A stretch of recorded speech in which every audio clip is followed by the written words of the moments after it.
Welcome to Baliyan tutorial once again dear students. एक बार फिर हम शुरुआत करते हैं रैंक ऑफ ए मैट्रिक्स से। रैंक ऑफ ए मैट्रिक्स, एक बार इसकी डेफिनेशन को समझ लेते हैं। समझने के लिए आपको एक मैट्रिक्स का एग्जांपल ले लेते हैं।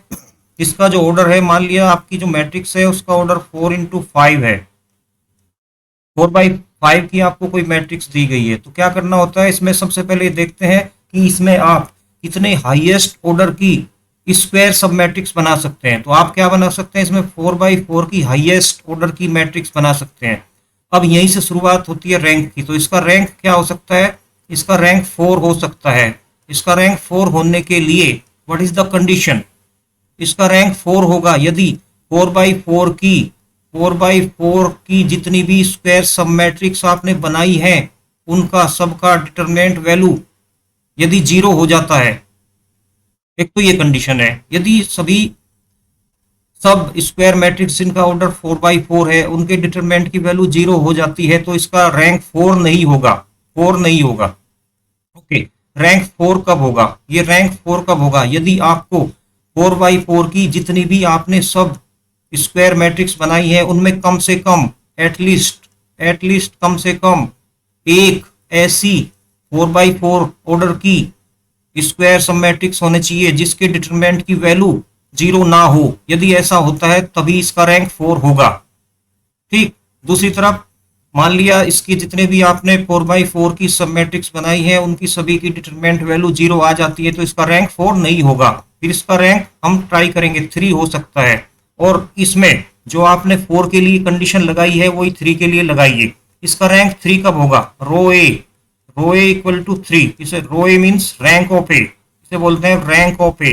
रैंक ऑफ ए इससे डिनोट करते हैं आप रो ए से। तो इसका रैंक 3 होगा यदि एक कम से कम एक 3 by 3 की सब मैट्रिक्स मिले जिसके डिटरमिनेंट की वैल्यू 0 ना हो।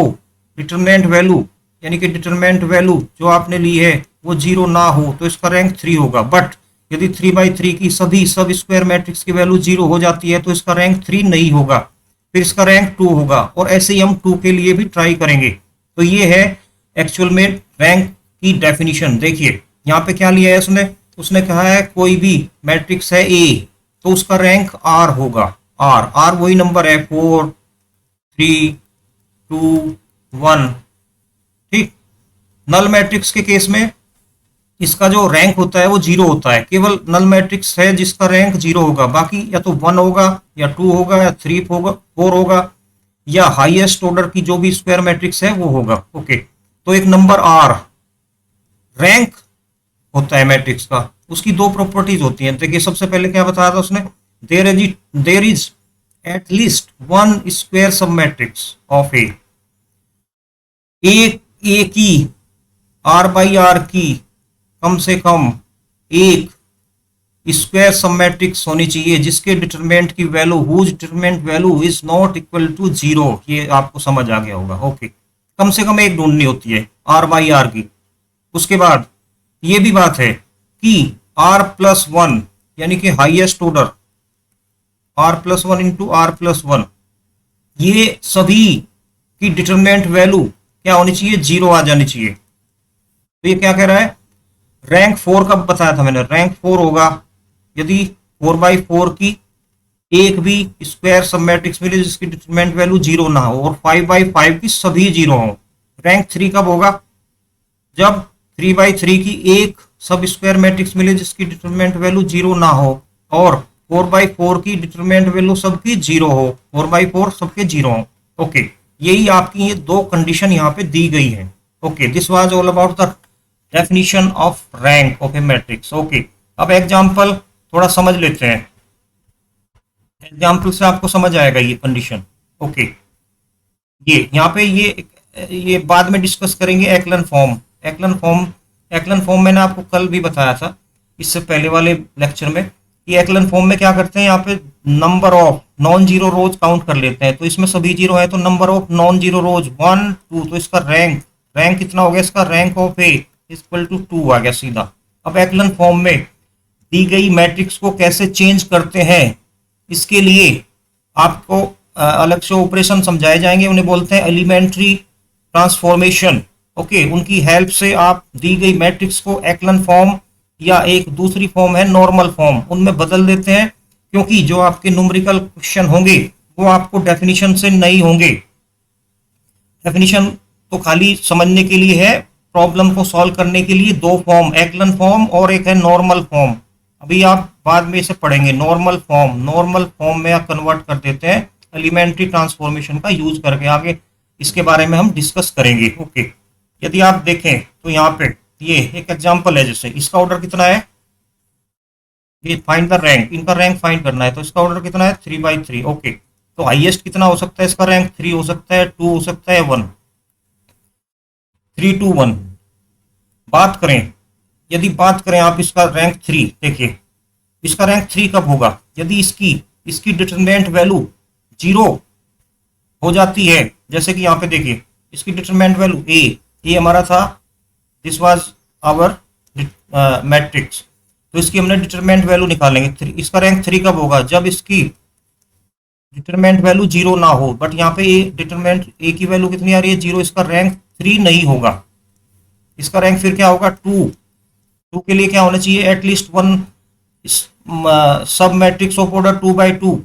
तो यहाँ पे देखिए इसने ढूंढा है एटलीस्ट 1 माइनर ऑफ 2/2, ऑर्डर 2/2 की किसने ढूंढी है, यहाँ पे क्या कह रहा है यहाँ पे, which is not equal to 0, because देखिए 1 1 और 2 2 कितना बच गया इसका, तो 0 नहीं आ रही है इसकी डिटरमिनेंट वैल्यू, इसके लिए इसका बिकॉज 2/2 की एक मिल गई, आपको सारा नहीं ढूंढना होता है, केवल एक सब मैट्रिक्स ढूंढनी होती है, तो 2/2 की एक सब मैट्रिक्स मिली जिसकी डिटरमिनेंट की वैल्यू 0 नहीं है, तो इसके लिए इसीलिए so the rank of this matrix is equal to 2, इसका रैंक आ गया 2।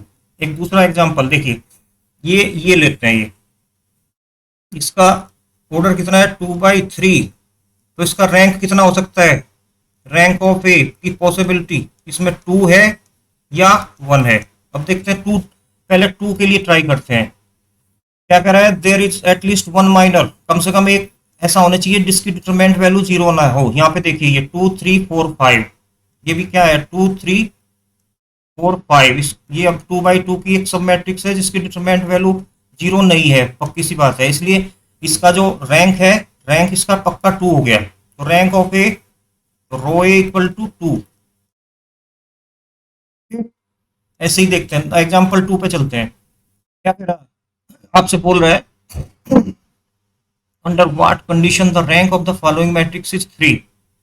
ठीक, देखने वाली बात क्या है, इसका ऑर्डर क्या है 3/3, इसका रैंक 3 कब होगा, सबसे पहले ऐसे सोचते हैं, इसका रैंक 3 होगा यदि आपको 3/3 की मैट्रिक्स जिसके डिटरमिनेंट की वैल्यू 0 ना हो, तो इसका मतलब क्या है, ये जो यहाँ पे आपको मैट्रिक्स दी गई है इसकी यदि आप डिटरमिनेंट वैल्यू लें और वो 0 ना हो, तो इसका रैंक 3 होगा, यही आपने यहाँ पे किया है, तो इसकी क्या ले लिया आपने, determinant value not equal to 0 and find the determinant value, that is solve by the method of determinant को कैसे सोल्व करते हैं उस मेथड से आपने इसको सोल्व कर लिया, we get this and this, again we get X, X की वैल्यू क्या है, यहाँ पे x is not equal to 0, x is not equal to 1, x equal to 1 नहीं होना चाहिए, यदि x इक्वल टू 1 हो जाएगा तो इसकी जो रैंक है वो 3 नहीं होगा, तो एक वैल्यू आई x की, तो यही पूछ रहा है आपसे x की किस वैल्यू के लिए इसकी जो डिटरमिनेंट है वो 3 होगा, तो x इक्वल टू यदि 1 नहीं होगा तो उस केस में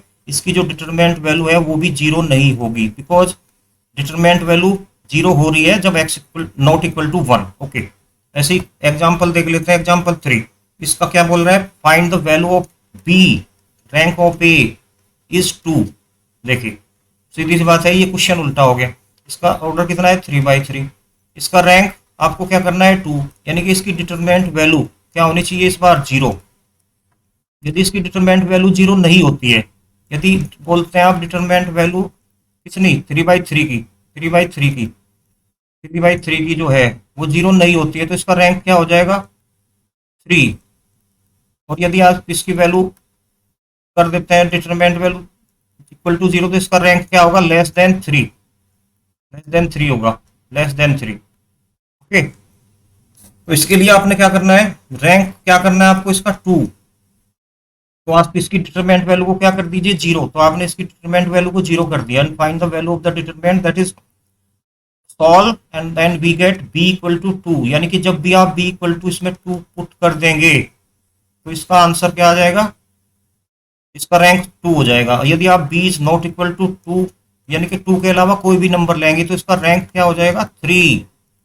रैंक कितना आ जाएगा इसका, थ्री, क्योंकि टू पे खाली जब b की वैल्यू टू होगी तभी इसका रैंक टू होगा, अदरवाइज रैंक इसका थ्री हो जाएगा if b is not equal to two. ऐसे क्वेश्चन को बदल सकते हैं हम। ओके, एग्जाम्पल 4 बहुत सिंपल है। इसमें क्या कहा है इसने, rank, rank of is less than three. Same condition है, रैंक हमारा तीन से कम, तीन से कम कुछ भी हो कोई मतलब नहीं है, तो इसके डिटरमिनेंट की वैल्यू क्या होनी चाहिए, जीरो। रैंक थ्री होने के लिए डिटरमिनेंट वैल्यू कितनी होनी चाहिए, rank A equal to three, तो डिटरमिनेंट वैल्यू कितनी होनी चाहिए, नॉट इक्वल टू जीरो। और यदि आपको ना rank A is less than three, तो रैंक डिटरमिनेंट ए की जो वैल्यू है वो क्या होनी चाहिए, इक्वल टू जीरो होनी चाहिए। ओके, यही इसने यहाँ पे कंडीशन लगाई है। ओके, इस डिटरमिनेंट को सॉल्व कर लेंगे। सॉल्व करने के बाद करते जाइए, सॉल्व कर लिया आपने इसे। सॉल्व करने के बाद आपने ये देखा, देखिए यहाँ पे तो इसकी वैल्यू क्या है, जीरो। तो एक ही वैल्यू, एक ही तीन वैल्यू हैं जिनके लिए इसकी जो वैल्यू है, देखिए एक ही तीन वैल्यू आई यहाँ पे, एक ही जो वैल्यू आई, तीन वैल्यू आई, equal to two by three, 11/3 and 11/3, जिसके लिए rank of A is always always less than A. Yes, एक एग्जांपल 5 है, बहुत सिंपल। देखिए क्या कह रहा है, ये x1 y1 तीन पॉइंट है, एक पॉइंट, दूसरा पॉइंट, तीसरा पॉइंट। क्या कह रहा है, ये कॉलिनियर होंगे। कॉलिनियर का मतलब एक ही लाइन में होंगे ये तीनों। तो क्या होगा, ये जो if the rank of the matrix, इन से आपने लेके लिया और एक मैट्रिक्स बनाई है, यदि उसकी रैंक लेस देन थ्री हो, सिंपल सी बात है, तो आपने क्या ले लिया, कंडीशन। आपको एक बार क्या दिखाना है, पॉइंट कॉलिनियर है, तो आपको दिखाना है इस मैट्रिक्स का रैंक लेस देन थ्री है। एक बार उल्टा दिखाना है आपको, इस मैट्रिक्स का रैंक क्या है, लेस देन थ्री, तो आपको क्या दिखाना है, पॉइंट आपके कॉलिनियर है। तो हमने पहले क्या ले लिया, condition is necessary, means the point are collinear. ठीक, ये तीनों पॉइंट एक ही लाइन में है, तो इसका मतलब क्या है, यदि आप इन तीन पॉइंट्स को लेके जो एरिया फाइंड करेंगे वो क्या आना चाहिए, जीरो। ट्रायंगल नहीं बनना चाहिए इससे, ठीक है ना। ऐसे यदि आप इन कोलिनियर में तो ये ट्रायंगल बन जाएगा और इससे क्या आ जाएगा, कुछ ना कुछ एरिया यहाँ पर आ जाएगा। यदि तीनों पॉइंट एक ही लाइन में है तो एरिया का जो फार्मूला है वो आप लगा दीजिए इसमें। तो हमें ये गिवन है और ये हमें प्रूव करना है कि उसका रैंक लेस देन थ्री होगा। ओके, तो इसमें कोलिनियर है पॉइंट आपके, इसीलिए आप क्या करेंगे, इसमें इसमें आप ट्रायंगल वाला फार्मूला लगा देंगे। आप इसमें ट्रायंगल ट्रायंगल लगाएंगे तो ये हो गया आपका area of the triangle. Area of the triangle क्या हो गया आपको, जीरो, बिकॉज पॉइंट क्या है आपके कॉलिनियर। तो इससे कंडीशन क्या आ गई, देखिए इसकी वैल्यू क्या आ गई आपकी, डिटरमिनेंट वैल्यू, इसकी डिटरमिनेंट वैल्यू कितनी आ रही है, जीरो। तो रैंक क्या होगा, रैंक ऑफ ए थ्री नहीं होगा, तो फिर क्या होगा, रैंक ऑफ ए थ्री नहीं होगा तो क्या होगा, लेस देन थ्री होगा। इसीलिए यही प्रूव करना था आपको। अब क्या कर दीजिए उल्टा, तो अब क्या मान लिया आपने, ये जो मैट्रिक्स है इसका रैंक क्या है, लेस देन थ्री, तो उल्टा फार्मूला लगा दीजिए। इसका मतलब क्या होगा, इसके डिटरमिनेंट जब इसका रैंक क्या बोल रहे हैं आप, लेस देन थ्री है, इसका मतलब क्या है, इसकी जो डिटरमिनेंट की वैल्यू क्या है, वो इक्वल टू जीरो है। ओके, तो आपने उल्टा फार्मूला लगा दिया, इसकी डिटरमिनेंट की वैल्यू जीरो है, 1/2 से यहाँ पे मल्टीप्लाई कर दिया, कोई फर्क नहीं पड़ता है। तो पॉइंट क्या हो गया आपके, तो पॉइंट्स आर कॉलिनियर। ओके, ये अच्छा क्वेश्चन था। इसके बाद ये कुछ प्रॉब्लम्स देख लेते हैं। देखिए इसके सीधी सी बात है, प्रॉब्लम्स आप देख लेते हैं। देखिए लाइन वाइज चलते हैं। सबसे पहले ये कैसी मैट्रिक्स है, इसमें यूनिट मैट्रिक्स। यूनिट मैट्रिक्स जितने भी ऑर्डर की हो उसका रैंक वही होता है। जैसे इसका ऑर्डर क्या है, 4/4, इसका रैंक क्या हो गया, 4।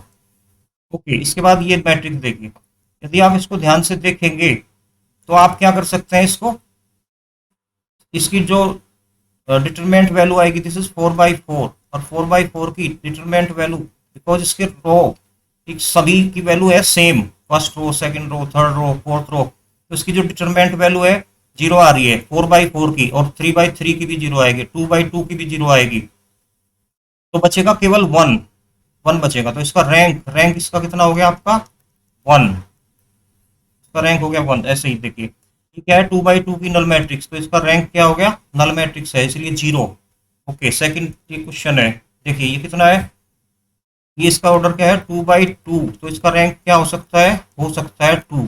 बट 5 6 इसकी वैल्यू कितनी आ रही है, इसकी डिटरमेंट वैल्यू इसकी आ रही है 0, तो इसका रैंक 2 नहीं होगा, तो इसका रैंक क्या होगा रैंक ऑफ ए। अब बचा 1, तो 1 आया इसका रैंक हो गया 1। ओके इस तरीके से आप एक प्रॉब्लम्स देख सकते हैं। ओके ये हो गया आपका, देखिए ये वाला प्रॉब्लम देखिए, ये ए हमारा ये मैट्रिक्स है, इसका ऑर्डर क्या है 3 by 4, तो उसका रैंक क्या हो सकता है 3 हो सकता है 2 हो सकता है 1 हो सकता है। बट उसने क्या कहा, बिकॉज इसके 1 2 3 ध्यान से देखिए 1 2 3 4, और ये जिसका डबल है 2 4 6 8, तो ये इसका डबल है और ये इसका ट्रिपल है, तो इसके जो 3 by 3, इसमें 3 by 3 बनाओगे या 2 by 2 बनाओगे, ये सभी क्या होंगे इनके डिटरमिनेंट की वैल्यू 0 हो जाएगी। ओके इसके डिटरमिनेंट की वैल्यू क्या हो जाएगी 0, 0 हो जाएगी, ये भी क्या हो जाएगा 0, तो बचेगा 1 by 1, तो इसका रैंक क्या बचा 1। ओके ऐसे ही ये प्रॉब्लम है, इसमें क्या है यहाँ पे ध्यान से देखो, इसका ऑर्डर क्या है 3 by 4, तो इसका रैंक क्या हो सकता है 3 हो सकता है 2 हो सकता है 1 हो सकता है।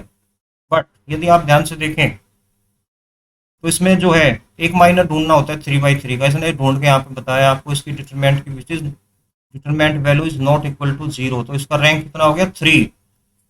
वैसे भी इसमें एक्लन फॉर्म से यदि देखें तो नॉन जीरो कितने हैं 1 2 3 1 2 3, तो रैंक ए एक्लन फॉर्म से कितने number of non zero count करें आपने 3, तो रैंक कितना आ गया इसका 3। ओके ऐसे ही आपको देखते हैं प्रॉब्लम, इसका इसका ऑर्डर कितना है 2 by 3, तो ऑर्डर कितना इसका ऑर्डर 2 by 3 है, तो रैंक रैंक ए कितना हो सकता है रैंक 2 हो सकता है या 1 हो सकता है। बट टू के लिए आपको 2 by 2 की एक मैट्रिक्स ढूंढनी होती है, जैसे आपने ढूंढ लिया यहाँ पे 2 by ये 2 3 4 5, इसके डिटरमिनेंट की वैल्यू क्या है देखिए ध्यान से 0 नहीं आ रही है वैल्यू, इसके लिए वैल्यू 0 नहीं आई है डिटरमिनेंट की, सो इसका रैंक इज 2। ओके तो रैंक इसका आ गया आपका 2, ये थोड़ा न्यूमेरिकल प्रॉब्लम्स थी, आपको इससे ये समझ आया होगा।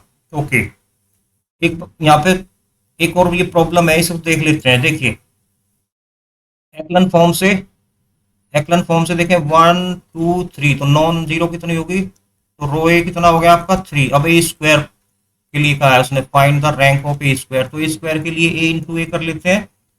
जब ए इंटू ए आपने किया तो जो वैल्यू आई दैट इज यहाँ पे वैल्यू इसने सॉल्व करने के बाद यहाँ पे इक्वल ही नहीं लगाया, तो इक्वल टू ये आपका बना मल्टीप्लाई करने के बाद इसकी यदि काउंट करेंगे तो ये भी 0 है ये 0 है, तो इसका रैंक कितना हो गया 1 2, तो इसका रैंक कितना आ गया rank of A square equal to 2 आ गया आपका, सिंपल था। देखिए ये सेम एग्जांपल जैसा है, what condition rank of matrix is 3, ठीक, तो रैंक इसका रैंक 3 चाहिए उसे, तो रैंक 3 होने के लिए क्या होना चाहिए, इसकी जो डिटरमिनेंट वैल्यू है यहाँ पे डिटरमिनेंट वैल्यू क्या होनी चाहिए नॉट इक्वल टू 0, तो वही कंडीशन इसने यहाँ पे लगा दिया है, तो इसने यहाँ पे इसकी डिटरमिनेंट वैल्यू ली है और that is not equal to 0, and when we solve it we get x equal to minus sorry x equal to not equal to 7 by 5। यदि x इक्वल टू 7 by 5 होगा तो इसकी रैंक जो है ना 3 नहीं होगा, फिर लेस देन 3 होगा, तो रैंक इज लेस देन 3 होगा उस केस में। Okay this was all about this problem, because ये कह रहा सेकंड पार्ट 1 माइनर, इसमें क्या कह रहा है इसका रैंक 1 हो सकता है क्या, ये जो आपकी प्रॉब्लम है इसे ध्यान से देखिए, इसने कहा इसका रैंक 1 हो सकता है क्या, लेस देन 3 का मतलब 2 भी हो सकता है 1 भी हो सकता है। बट यदि आप ध्यान से देखें ये 2 by 2 की 2 2 4 3 1, इसकी क्या है determinant value is not equal to 0, इसके लिए आप बोलेंगे इसका रैंक 1 तो हो ही नहीं सकता है, बिकॉज 2 by 2 की एक मैट्रिक्स मिली है जिसकी डिटरमिनेंट वैल्यू 0 नहीं है, इसलिए इसका रैंक 1 नहीं हो सकता। ओके ये इसने यहाँ पे कहा है कि इसका जो रैंक है 9, इसका रैंक 1 नहीं हो सकता, rank of A is not equal to 1। ठीक है ये हो गया, आपको समझ आया होगा ये। Okay this was all about the problems on some numerical problems on rank of a matrix. Thank you very